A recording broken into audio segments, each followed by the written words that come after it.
قرآن کہہ رہا ہے اقیم الصلاۃ لدلوک الشمس. پیچھے قرآن نے تذکرہ کیا کہ رسول اللہ صلی اللہ علیہ وسلم پر اتنا زیادہ مشرکین کا دباؤ ہے کہ قرآن کہتا ہے کہ اگر ہم آپ کو ثابت قدم نہ رکھتے تو آپ بھی ان کی طرف مائل ہو جاتے. تو ظاہر ہے بہت سخت دباؤ اور جبر ہے آپ کے اوپر. تو ایسے موقع پہ ایسا کام کرنے کی ضرورت ہے جس سے آپ کو ثابت قدمی ملے اور اللہ کا قرب حاصل ہو. تو اس کا سب سے بہترین طریقہ قرآن کہتا ہے نماز. یعنی اے نبی صلی اللہ علیہ وسلم آپ نماز کو مضبوطی سے تھامیے تاکہ آپ کو ثابت قدمی ملے, آپ کو اللہ کا قرب ملے. کیونکہ جس اللہ کے لیے کام کیا جا رہا ہے نا, جب تک اس اللہ سے رشتہ مضبوط نہیں ہوگا تو اس کام میں آپ ثابت قدم نہیں رہ سکتے. اور اللہ سے رشتہ مضبوط کرنے کا سب سے بڑا ذریعہ نماز ہے.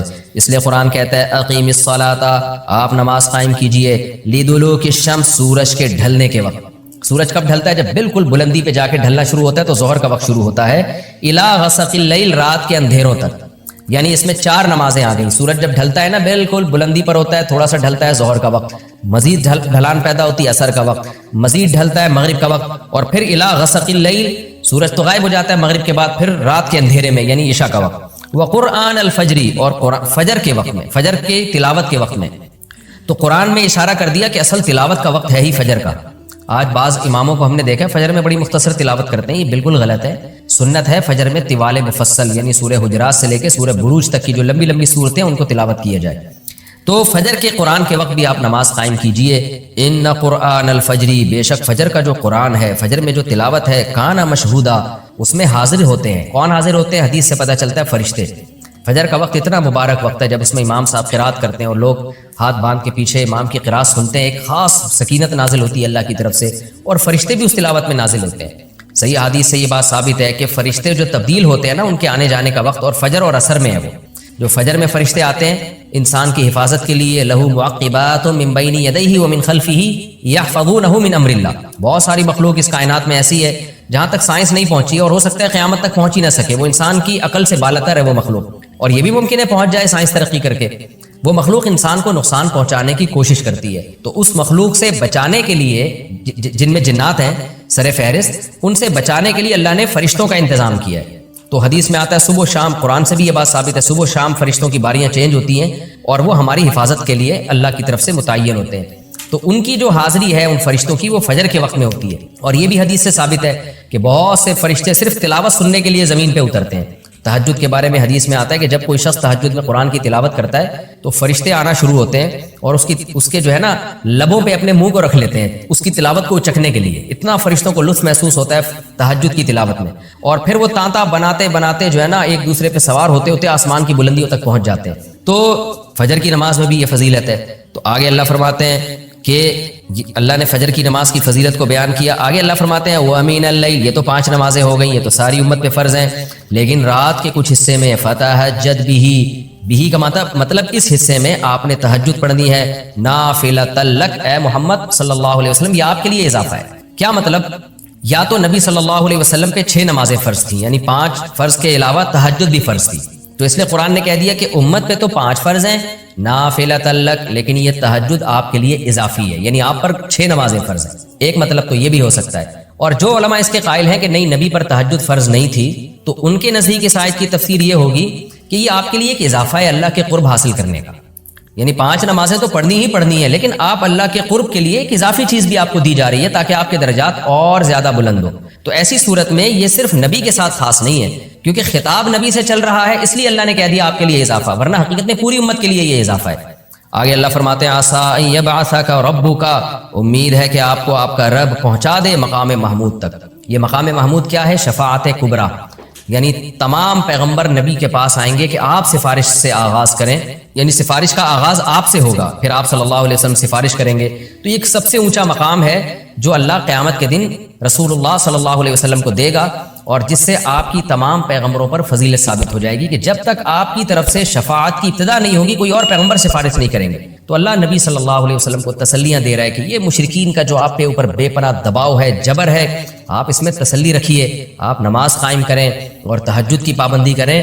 اللہ نے آپ کو بہت بڑا آگے چل کے مقام دینا ہے. تو چونکہ نبی صلی اللہ علیہ وسلم بھی بشر تھے نا, مشرکین کے دباؤ کی وجہ سے آپ بھی ایک پریشانی میں آتے تھے, تو اس لیے اللہ آپ کو ثابت قدم رکھنے کے لیے آپ صلی اللہ علیہ وسلم کو یہ خوشخبریاں سنا رہا ہے کہ آپ نے اپنا اس عمل کو فوکس کرنا ہے، نماز اور تہجد کو، تاکہ آپ کا اللہ سے قرب رہے، اور اللہ آپ کو خوشخبری دے رہا ہے کہ امید ہے آپ کا رب آپ کو بہت بڑے مقام تک پہنچا دے۔ رہا مسئلہ مشرکین کی دھمکیوں کا کہ یہ پوری کوشش کر رہے ہیں کہ آپ کو مکہ سے نکال دیں، تو ہم نے تو بتا دیا کہ یہ خود بھی نہیں پنپ پائیں گے، لیکن آپ نے اللہ سے کیا دعا مانگنی ہے؟ وَقُلْ رَبِّ، کہہ دیجئے اے میرے رب، ادخلنی مدخل صدق، مجھے مکہ میں داخل کیجئے مرغوب داخلہ، اچھا داخلہ، اور مجھے مکہ سے نکالیے بھی اچھے طریقے سے، یعنی اچھا نکلنا ہو میرا، ایسا نکلنا جس کے نتائج اچھے ہوں۔ اس میں اشارہ ہے کہ آپ صلی اللہ علیہ وسلم کو مکہ سے نکالنے پر مجبور کیا جائے گا، اور ایک وقت آئے گا کہ آپ مکہ سے نکلیں گے۔ تو اللہ اپنے حبیب صلی اللہ علیہ وسلم کو پہلے سے دعا سکھا رہے ہیں کہ آپ اللہ سے دعا مانگیں، اللہ جب میں نکلوں تو میرا داخلہ بھی اچھے طریقے سے ہو اور میرا نکلنا بھی اچھے طریقے سے ہو، یعنی پسندیدہ نکلنا ہو۔ سوال پیدا ہوتا ہے نکلنے کا عمل تو پہلے ہے اور مکہ میں داخلے کا عمل بعد میں، تو نکلنے کا تذکرہ پہلے ہونا چاہیے کہ اللہ مکہ سے مجھے اچھی طریقے سے نکال، اور مکہ میں مجھے داخل بھی اچھے طریقے سے کرنا، تو داخلے کا تذکرہ پہلے کیوں؟ اس میں بلاغت کا ایک نقطہ ہے کہ پیغمبر کا بنیادی مقصد وہ ہدف ہے جو پیغمبر دنیا میں لے کے آئے ہیں، تو اس کی آغاز تو مکہ سے کرنا ہے جس میں آپ کو بھیجا گیا، جو ابراہیم علیہ السلام کا شہر ہے، جہاں بیت اللہ ہے، اسلام کا مرکز تو اس جگہ سے بننا ہے۔ تو اس جگہ سے اگر نکالنا ہی مقصد ہے تو یہ جگہ تو رہ گئی نا پھر جو ابراہیم علیہ السلام کا مرکز اور ابراہیم علیہ السلام کی دعائیں تھیں۔ تو اس لیے اصل مقصد تو یہ کہ مکہ میں داخل میں اچھے طریقے سے ہوں، جو پیغمبر کا مقصد تھا دنیا میں آنے کا، مکہ فتح کر کے داخل ہوں، یہاں مجھے غلبہ ملے، اور یہاں میرا جب داخلہ ہو تو ایسا داخلہ جس کو میں پسند کروں۔ یہ جو ابھی میں مکہ میں کہیں سفر سے جا کے واپس آتا ہوں، یہ داخلہ وہ داخلہ نہیں ہے جو میں چاہتا ہوں۔ تو چونکہ مکہ سے نکلنا مقصد نہیں ہے، نکالا اس لیے جا رہا ہے تاکہ داخلہ ایک طاقت کے ساتھ ہو اور اچھے طریقے سے داخلہ ہو، اس لیے اس داخلے کا تذکرہ پہلے کیا جا رہا ہے۔ ہاں وہ داخلہ اس وقت تک ممکن نہیں ہے جب تک مکہ سے ایک دفعہ آپ کا خروج نہ ہو، تاکہ مدینہ میں ریاست بنے اور آپ 10,000 کا لشکر لے کر فاتحانہ انداز سے مکہ میں داخل ہوں، اور جس مقصد کے لیے اللہ نے آپ کو بھیجا تھا وہ مقصد پورا ہو۔ تو وہ مقصد نکلے بغیر پورا ہو نہیں سکتا، اس لیے نکلنے کا تذکرہ کر دیا، ورنہ اصل مقصد تو یہ ہے کہ اللہ میں مکہ سے نکلنا نہیں چاہتا، میں مکہ میں داخلہ چاہتا ہوں۔ داخلہ ایسا ہونا چاہیے مدخل صدق، سچا مرغوب داخلہ ہونا چاہیے۔ چنانچہ اللہ نے آپ کی دعا قبول کی، اور جب نبی مکہ میں داخل ہوئے نکلنے کے بعد تو کیسا بہترین آپ نے کا داخلہ ہوا کہ 10,000 کا لشکر لے کر آپ گئے، اور مشرکین مکہ آپ سے معافی کی بھیک مانگ رہے تھے۔ تو یہ مکی آیتیں اس وقت تو ظلم کے پہاڑ توڑے جا رہے تھے، لیکن پیغمبر سے اس طرح کی دعائیں کروائی جا رہی تھیں، وَأَخْرِجْنِي مُخْرَجَ صِدْقٍ، اور اللہ مرغوب نکلنا ہو، یعنی جب میں نکلوں تو بھی میرا اچھا ٹھکانہ ہو۔ چنانچہ آپ کا نکلنا بھی بڑا اچھا ہوا کہ پورا مدینہ آپ کے استقبال میں کھڑا ہوا تھا، اور طلع البدر علینا من ثنیۃ الوداع، یہ جو ترانے ہیں یہ مدینہ کی بچیاں آپ کے استقبال میں پڑھ رہی تھی۔ تو آپ کا نکلنا بھی اچھا ہوا، یعنی مدینہ میں داخلہ جو مکہ سے نکل کے، اور پھر جو مکہ میں آنا وہ تو اس سے بھی زیادہ عزت اور شان کے ساتھ ہوا۔ وَاجْعَلْ لِي مِن لَّدُنْكَ سُلْطَانًا نَصِيرًا، اور اللہ تو بنا دے میرے لیے اپنے پاس سے زبردست طاقت جس میں میری مدد ہو، غلبہ دے دے مجھے مشرکین پر۔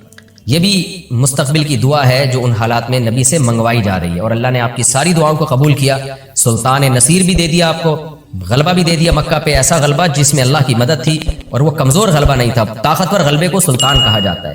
اور مدینہ میں جانا بھی آپ کا پسندیدہ ہوا، اور مکہ میں آنا بھی آپ کا پسندیدہ ہوا۔ اور اے نبی آپ یہ بھی کہہ دیجئے جاء الحق، حق آ چکا ہے، وزہق الباطل، اور باطل فنا ہو چکا ہے۔ حالانکہ جس وقت یہ دعا منگوائی جا رہی تھی باطل فنا نہیں ہوا تھا، لیکن ماضی سے جب کسی چیز کو تعبیر کیا جاتا ہے تو یہ بتانے کے لیے گویا یہ کام ہو چکا ہے، حالانکہ ہوا نہیں، ہوگا، لیکن نبی کی زبان سے نکلوایا جا رہا ہے کہ آپ مشرکین میں اعلان کر دیں کہ بس یہ کام ہو چکا ہے، حق آ گیا، باطل ختم، اور یعنی ہوگا تو فیوچر میں، لیکن گویا ابھی ہو چکا ہے۔ اتنا یقینی ہے کہ میں تمہیں اس کی پہلے سے خبر دے چکا ہوں کہ باطل اب پنپنے نہیں پائے گا، کیونکہ حق اب آ چکا ہے۔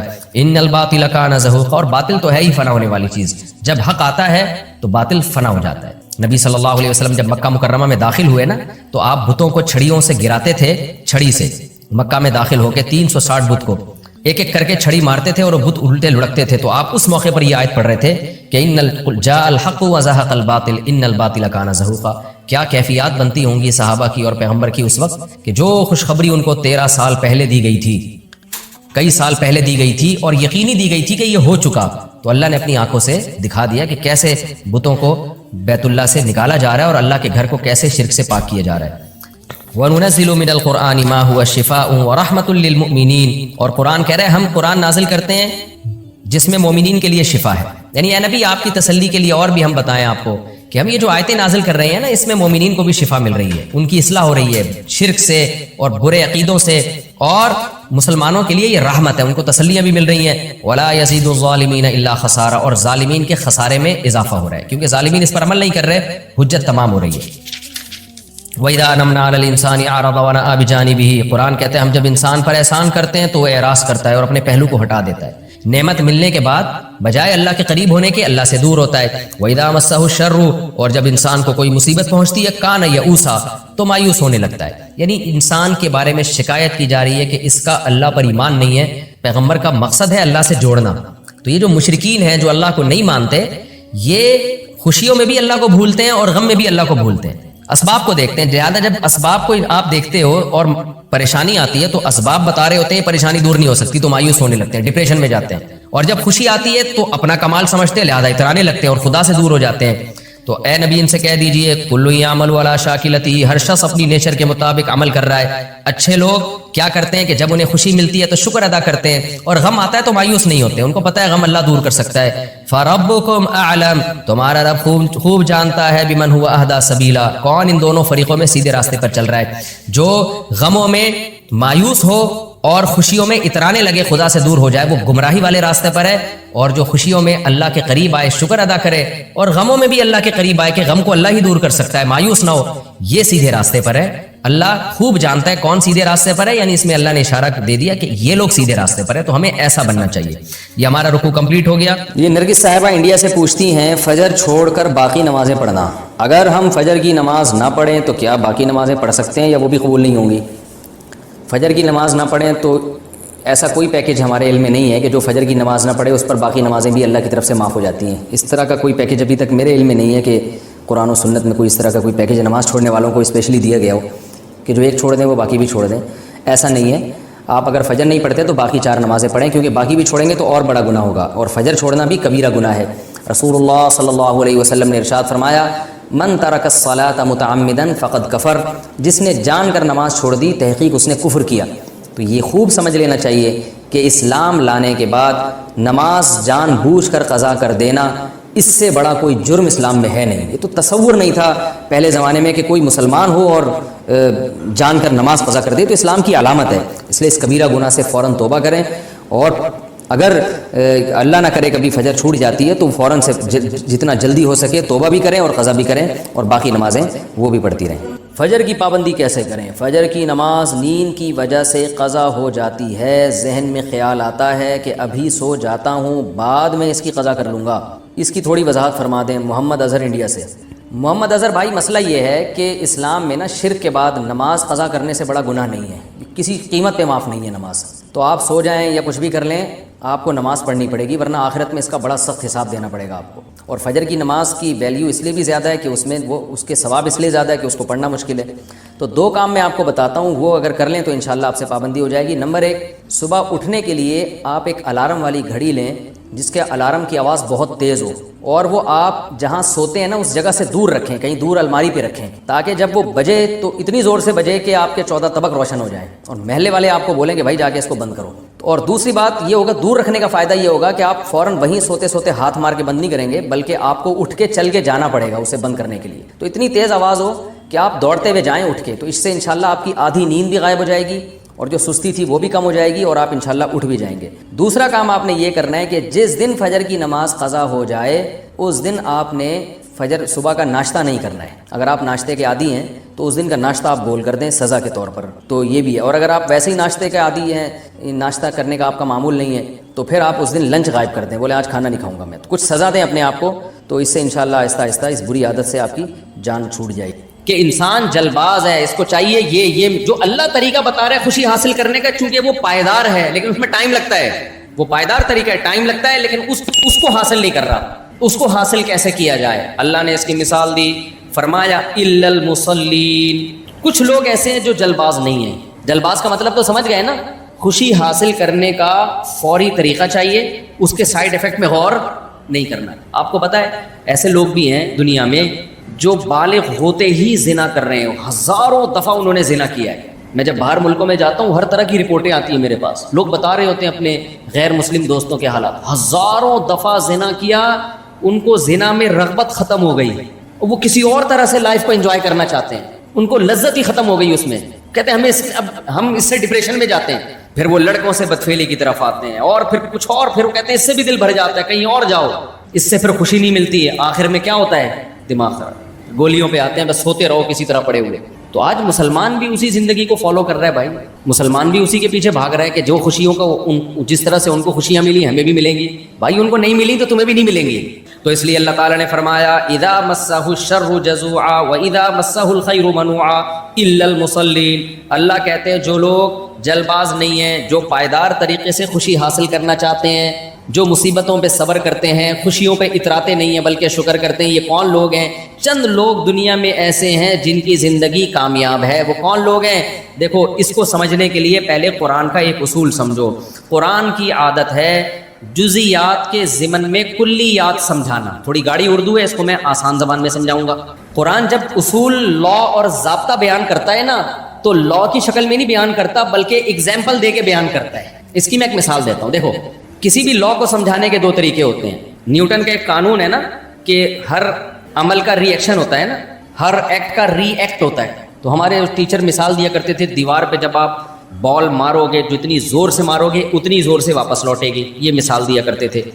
تو ایک طریقہ تو یہ ہے کہ آپ نے نیوٹن کا قانون بتایا کہ ہر ایکٹ کا ری ایکٹ ہوتا ہے, ہر ایکشن کا ری ایکشن ہوتا ہے, جس کو اردو میں کہیں گے ہر عمل کا بولو رد عمل ہوتا ہے.